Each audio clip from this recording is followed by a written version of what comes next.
хүүхдүүдээ тэдээ өгөхгүй. Урт сорвоос цөл болдог элсэн шуурга буй салхинаас нүдийг хамгаалдаг. Хос бүх нэмэлт ирч хүчийг агуулсан уух юм. Иймээс тэмээ урт хугацааны туршид өсгүүгээр байж чаддаг. Урт хөлн биеийг халсан гадраа дээш хол байлгаж сэрүүн сууж хурдан тишгэд чухал үүрэгтэй.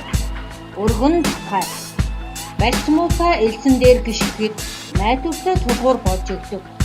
Дээд уруудын сэтгэлийг хамраас ялгарсан чигийг газар өнгөхгүй дахин ашиглах үүрэгтэй. Хоорондоо ойрхон амрын том салхи шуурганы үеэр чөлөөтэй амьсгалах нөхцөлийг өсгүүлдэг ажээ.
Гал дээрийн эрхөг, тоговор, яг ялхан зэрэг олон төрлийн өг сургамал ургадаг.